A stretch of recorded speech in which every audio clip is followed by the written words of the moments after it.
let's suppose that we have a function f of xy equal 3x squared y plus sine of xy.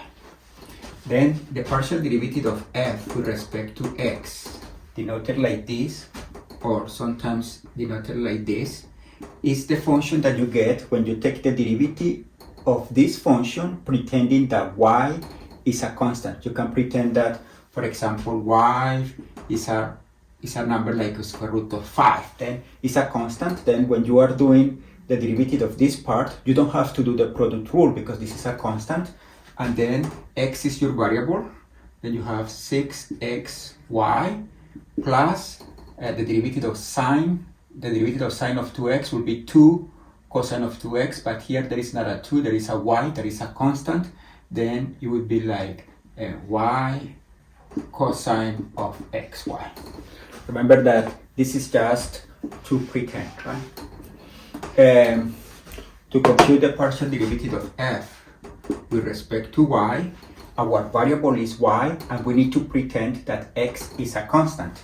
This partial derivative is also denoted as f of y, and in this case, we get that the derivative will be 3x squared. Remember that x is constant, then the 3x squared is just a number, times y, then the derivative is just a number, plus here your variable is y, this is like a number, then you have to do the chain rule, and you will get plus x cosine of xy. You can compute higher derivatives. You can compute like the second derivative of f with respect to x squared, also denoted as f of x, and it means to take the derivative with respect to x of this function. In this case, we get 6y, x is our variable, y is a constant, and then here plus, there is no need to do the chain rule because y is a constant here when we do the derivative with respect to x, and then we get y, we are doing the derivative with respect to x, there is another x that comes out, and there is a sine of xy, but the derivative of cosine is negative sine, then there is a negative here. Then this is the second derivative of f with respect to x squared. We also have the derivative of second derivative of f with respect to x with respect to y.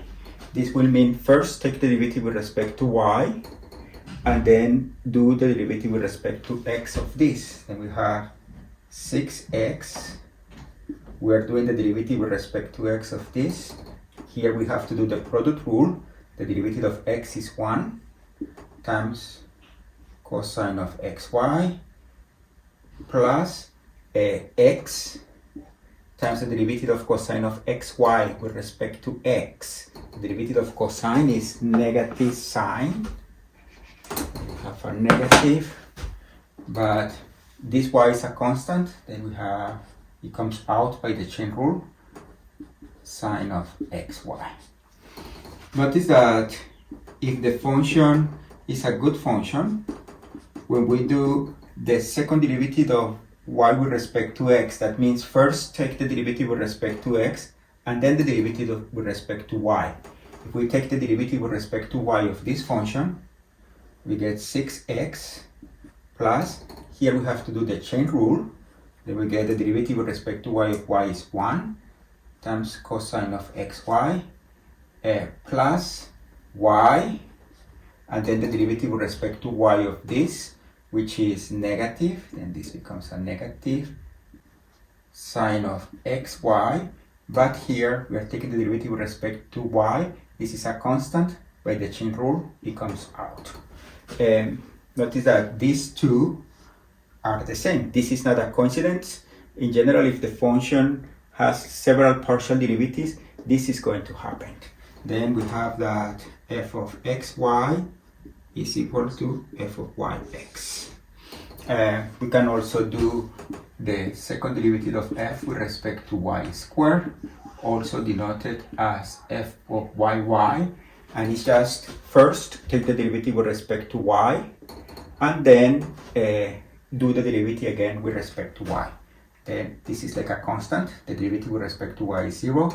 X is like a constant, then you don't need to do the product rule, but when you do the derivative with respect to y, you get a negative x, but there is another x that comes out because of the chain rule, times sine of xy.